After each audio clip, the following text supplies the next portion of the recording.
we are wired fundamentally for contribution, for community, for connection. These are the things that we are wired for. And yet we've built these lives that are we've built cultures, I should say, that are fundamentally disconnected from this.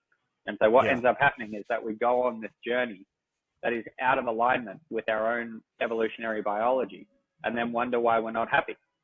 And I go, well, you're not, you're pursuing the wrong things here. And so that's I would argue that explains a vast majority of the misery and suffering of high performance. Yeah, well, throw things like social media into the mix, and it's like you can feel like you're a part of something, but you're on the outside looking in, and you may not like what you see in there, and you may not like what you see looking back at you. Right. So you mentioned your book. So speaking of your book, so I think by the time this podcast is published, your book will actually be available. So tell us about the book. Tell us what it's called. Yeah, sure. So the book is called What the Fuck Do You Really Want? It is the no-nonsense guide to finding your purpose. And so the book, maybe am I allowed to swear on your show, Drew? Yes, absolutely. Yeah, so no problem. So the first line of the book, is that I fucking hate self-help books, and I do. And so the thing that originally what I tried to do with the book was to map out all the patterns that I observed within high performance and what they get stuck on and why they get stuck there and what they're actually saying, what they're actually meaning when they're saying certain things and all that sort of stuff. And so I went through this process of documenting all these patterns, and it ended up being like an 80,000 word, 500-page manuscript.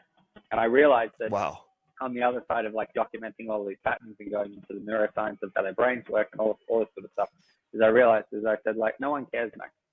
No one cares. The only person who cares about this is you. And so what I did it's hard to come to that point, huh?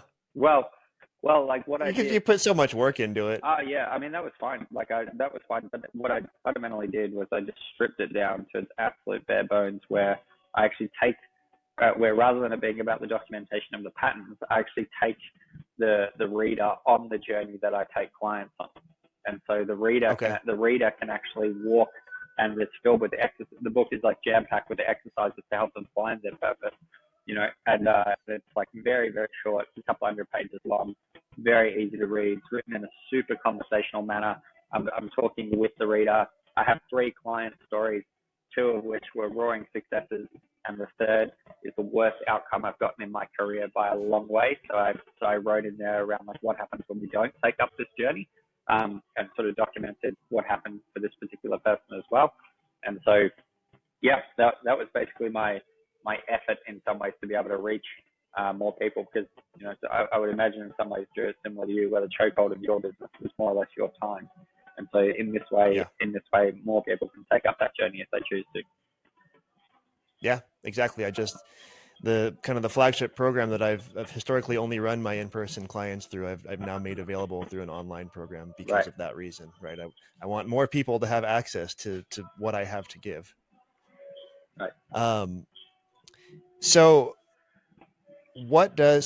we've kind of challenged what the traditional definition of success is. Yep. So for you, when you're looking at kind of the end goal of a client of yours, what is success? What does it look like to be successful in helping them along their journey? Yeah, great question. So once the high performer reaches their roadblock where they admit to themselves that I'm not happy, the thing there are 3 major pillars that we can lean on, that allow us to really, really build a life that is really ours. And I guess what I mean by that is that often I find Coaching 101 will tell us that whatever somebody brings to coaching is not the problem. It's always just the symptom of something else. And I imagine in some ways it would be similar in your space, right?